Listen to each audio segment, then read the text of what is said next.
సలహాదారుడి over action అట. మంత్రికి చెప్పకుండానే టూరిజం పాలసీ మార్చేసిండట. ఎవరా సలహాదారుడు? ముఖ్యమంత్రి సలహాదారుడా, మంత్రి సలహాదారుడా? ఎవరా సలహాదారుడు? కంగుతిన్న మినిస్టర్, కారణం ఎవరంటూ అధికారులపై సీరియస్. ముఖ్యమంత్రి దృష్టిలో పడేందుకు అడ్వైజర్ నిత్యం హంగామా. అప్పగించిన పనులు పక్కన పెట్టి అన్నింట్లో జోక్యం. ఒక కీలక ఆఫీసర్ సపోర్ట్తో హల్చల్. తమ శాఖల్లో వేలు పెడుతున్నాడు అని మంత్రులు గుర్రు. ఎవరైనా ఆయనే అయింటాడు, ఇంకెవరిగా? ముఖ్యమంత్రి సలహాదారుడు వేం నరేందర్ రెడ్డి గారే అయింటారు. ఇప్పుడు కొంతమంది ఆ గూడెం మహిపాల్ రెడ్డి వీళ్ళందరికీ సహకరిస్తుంది కదా ఆయనే.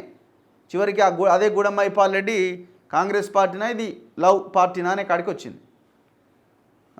చివరికి ఆయన నేను పార్టీలోనే జాయిన్ కాలేదని సుప్రీంకోర్టులో అఫిడవిట్ ఇచ్చింది. మొత్తం ఎవడెవడైతే ఆడ పోలీస్ ఆఫీసర్లు అన్యాయం చేసి ప్రజల ఆగం చేసిరు, మళ్ళీ అదే పోలీస్ ఆఫీసర్లు అక్కడ మళ్ళీ అపాయింట్ అవ్వడానికి ఈయనే కారణమైంది. మరి ఈయన కాదా? ఈయన ప్రభుత్వంలోనే ఒక సలహాదారుడు వ్యవహరిస్తున్న తీరు వివాదాస్పదంగా మారుతున్నది. ఆయనకు అప్పగించిన వర్క్ పక్కన పెట్టి ఇతర పనుల్లో జోక్యం చేసుకుంటున్నారనే విమర్శలు వ్యక్తమవుతున్నాయి. ఇటీవల సదరు అడ్వైజర్ ఏకంగా ఒక మినిస్టర్ నిర్ణయాన్ని పక్కన పెట్టి సొంత డెసిషన్ తీసుకున్నట్టుగా ప్రచారం జరుగుతోంది. ఇది తెలిసిన మంత్రి ఆయనపైన గుర్రుగా ఉన్నట్టు సమాచారం. సమయం సందర్భం చూసుకొని సదరు సలహాదారుడిపైన ముఖ్యమంత్రికి ఫిర్యాదు చేయాలని భావిస్తున్నాడట. పాలసీలో పేపర్లు మాయం. రాష్ట్రంలో పర్యాటక రంగాన్ని ప్రోత్సహించేందుకు కొత్త టూరిజం పాలసీ.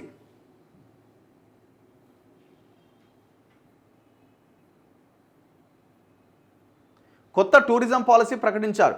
పాలసీ తయారు చేసే బాధ్యతలను ముఖ్యమంత్రి రేవంత్ రెడ్డి ఒక మినిస్టర్కి అప్పగించారు. దీనికోసం ఆ మంత్రి పెద్ద ఎత్తున కసరత్తు చేశారు. వివిధ రాష్ట్రాల్లో ఉన్న పాలసీలు అధ్యయనం చేసి అంతకంటే మెరుగైన దాన్ని తయారు చేశారు. కేబినెట్ ఆమోదం కోసం జనరల్ అడ్మినిస్ట్రేషన్ డిపార్ట్మెంట్కు పంపించారు. తీరా కేబినెట్లో పాలసీ పేపర్లు చూసిన సదరు మంత్రి కంగుదినేట. తను ఫైల్ చేసిన పాలసీలో కొన్ని పేపర్లు మాయం చేసి కొత్త అంశాలు చేర్చిన విషయాన్ని గుర్తించిన ఆ మినిస్టర్ అధికారులపైన అసహనం వ్యక్తం చేసినట్టు సమాచారం. ఎందుకు మార్చారు, ఎవరు మార్చారు అని ఆరా తీయగా ఇందులో ఒక అడ్వైజర్ ప్రమేయం ఉన్నదని బయటపడ్డది. తనను సంప్రదించకుండా పాలసీలో చేంజెస్ చేయడంపై మంత్రి ఆ సలహాదారుడిపైన గుర్రుగా ఉన్నట్టు ప్రచారం జరుగుతున్నది. అడ్వైజర్కు ఒక కీలక ఆఫీసర్ సపోర్ట్ చేస్తున్నట.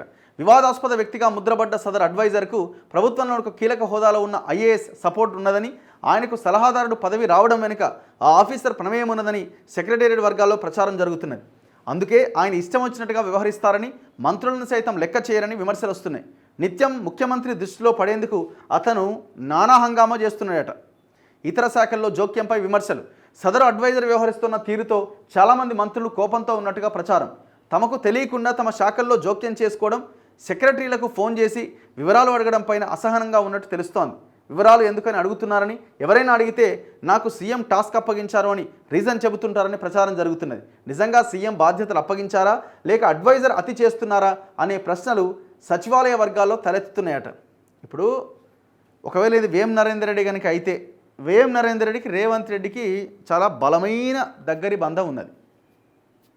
నేను అనుకోవడం ముఖ్యమంత్రి ప్రతిదీ ఆయనకే చెప్తుండొచ్చు. ఎందుకంటే ఇప్పుడు ఆయన ఇచ్చే సలహాల మీదనే కదా ఇప్పుడు అంత గొప్ప గొప్ప నిర్ణయాలు, గొప్ప గొప్ప స్టేట్మెంట్లు ముఖ్యమంత్రి నుంచి వస్తున్నాయి.